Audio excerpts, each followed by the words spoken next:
Hey folks, welcome back to my channel. If you're new here, welcome. My name is Natasha and I do book things here. My worst book that I read in 2019. Other years I definitely had several, and this year I feel like I actually don't have too many that I truly hated. And I just feel like everyone in this book is a piece of fucking garbage. I think I only ended up rating 2 books 1 star and I want to say like 7 or 8 2 stars. And even in that 2-star mix, there wasn't stuff that I truly despised and hated. So this might not be as negative as my other years where I really had a book that I hated. Cough. Hot pterodactyl boyfriend. I do keep my most hated books around. I don't donate them so that I can bring them out once a year and talk about them and add to my little pile of books that I really did not like. But for 2019, I have 5 books here that I did not like. There were definitely more that I felt like I was disappointed by, so again, that's a video that I can do if you guys are interested. No particular order, actually, but I will rank them at the end and crown my worst book of the year, as I do every year. So the first one I have here was one that I was so, again, hopeful for. There's definitely a couple in here that I went in going, I don't know if I'm gonna like this, but this one was one that I wanted to like because the cover is bomb. Still one of my favorite covers of the year, and that is Hot Dog Girl by Jennifer Duggan. And this cover, I just absolutely love it. You know, it's carnival, it's dressing up as a hot dog. What more is there to love? This just fell so flat for me. I don't know.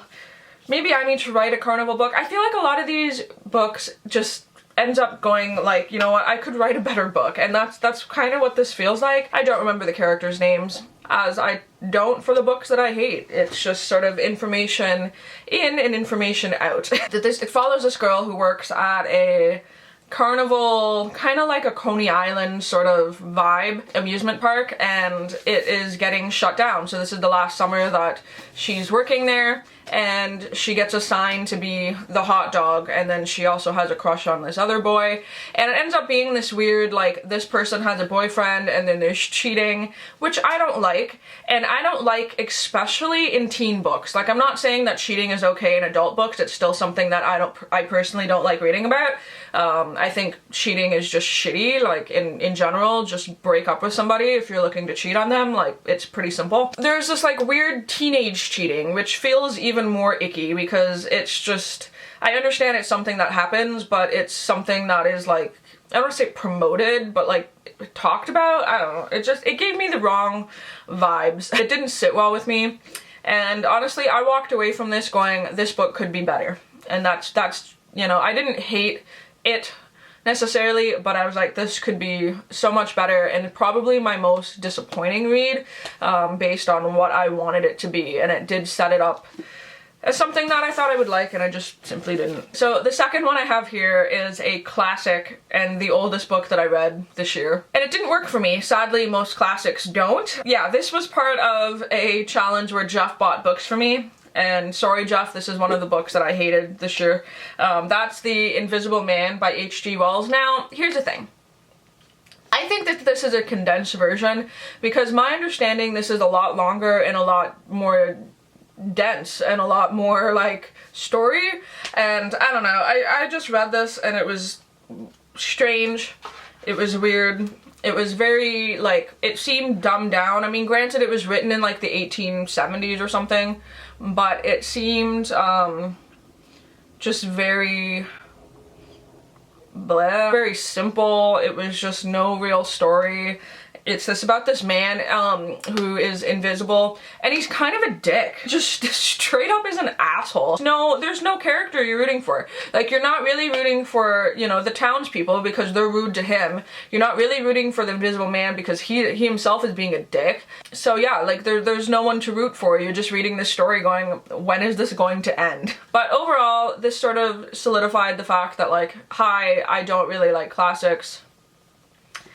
Nothing new there. The cover is kind of fun though, but I didn't care for that at all. So the next book I rated 1 star. There's only 2 1 stars on this. It's this one and another one. This is probably the one that I feel the worst about rating 1 star. Mostly because this is an ARC. I got it at BookCon or BEA or whatever, and the author signed it, and I got to, like, see them in their face. And Yeah, I hated it though. I can appreciate it as a form of art, but I just hate the story. And that is No Ivy League by Hazel Newlevant. And this is a graphic novel, which it's sort of an undone like arc style graphic novel. The first couple pages, no, I thought there was color in this, but it sort of shows the final artwork and then it gets more into like rough stuff in the back, which is really cool because like I didn't realize sort of, you know, how graphic novels were done as arcs, so that was kind of a neat experience for me. But man, did I think that the story of this just So it follows 17-year-old Hazel, and she ends up with this summer job clearing ivy from forest, which is sort of like Ivy League.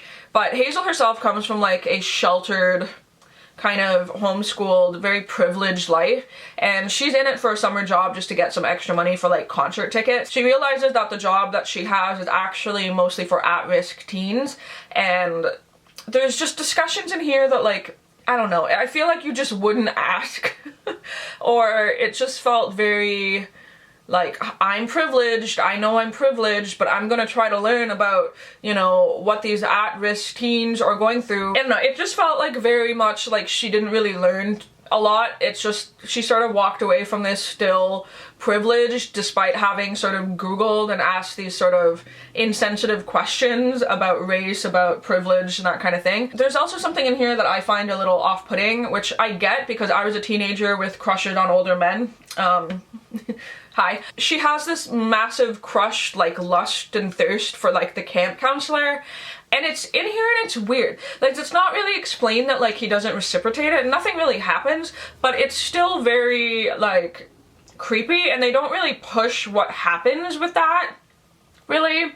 I don't know. Everything about this rubbed me completely the wrong way. It sat at a 2-star on my Goodreads for a long time, and then just recently I marked it back down to a 1 because I just realized that like the more I think about this, the more I just don't like it, and I just, nope. Next is another 1-star. My other 1-star of the year, and this is another book that Jeff wanted me to read. And it's kind of funny coming full circle, you guys will get that in a second, but this is Skipping Christmas by John Grisham. This is the book that the movie Christmas with the Cranks is based on. However, the book pissed me off so much. It's following the Cranks, who live in this really, like, I want to say prestigious, but like, you know, hoity-toity, fancy, like, part of town.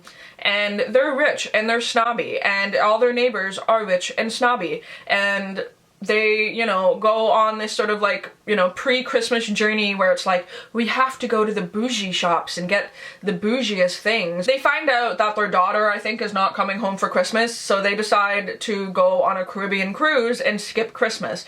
Naturally, that pisses off their like rich, pretentious neighbors because they're not gonna install a giant Frosty on their roof, and it was like part of the neighborhood cult thing that they need to put a Frosty on their roof so that they can win like a Christmas competition. Listen, every single character in this book, except for maybe the daughter, is white, pretentious, rich, annoying, like privileged, racist, bigoted, like all of the above. And then, you know, their daughter comes back, surprise mom and dad, I'm coming back home for Christmas, and the way that they approached it is not like, oh, see ya, honey, we're in the Caribbean doing our own thing, living life. They're like, oh shit, now we have to do a last minute Christmas, which, you know, they meet their daughter's boyfriend, they're incredibly racist and insensitive towards him, and I just feel like everyone in this book is a piece of fucking garbage, and I hated reading it, and I wanted to yeet it into the nether because I hated it so much. This is something that I hated.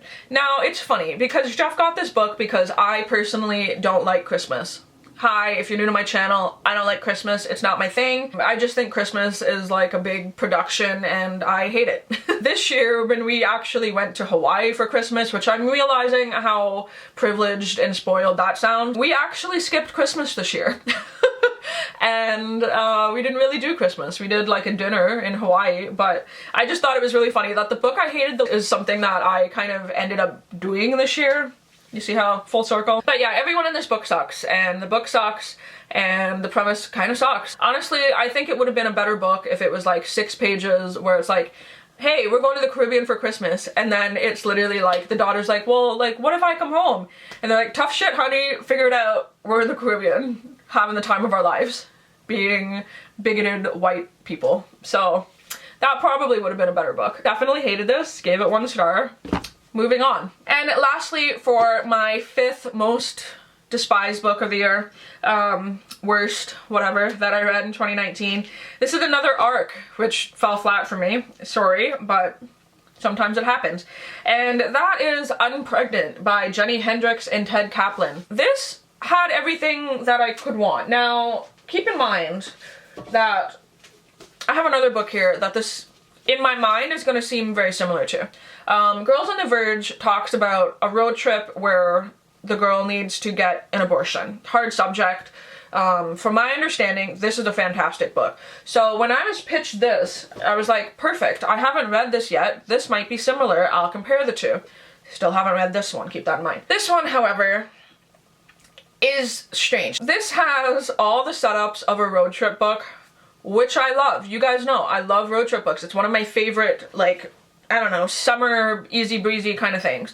I know a lot of people don't like them because they're very stereotypical in what happens. The car always breaks down. They get into some shenanigans. You know, they almost get arrested. There's always a diner. It's something that I personally like to see how authors change it and how they take it differently. That's one of the reasons why I like road trip books. I like road trips too. Like, it's just, I don't know, a part of me that I like. However, when you introduce a tough subject such as pregnancy, teen pregnancy, and looking to, you know, get an abortion, and you mix it with all the fun, quirky stuff of a road trip book, the lines get really blurred and it becomes a giant hot mess. And that's what this was. It's a girl who is going with the one girl that she used to be friends with who has a car. They're kind of opposites. One's kind of a punky chick. And then they have essentially just a crazy, stupid road trip. And I would like that if it wasn't the, you know, the subject underneath as to why they're doing it. There's another aspect of the boyfriend in this book. Her boyfriend...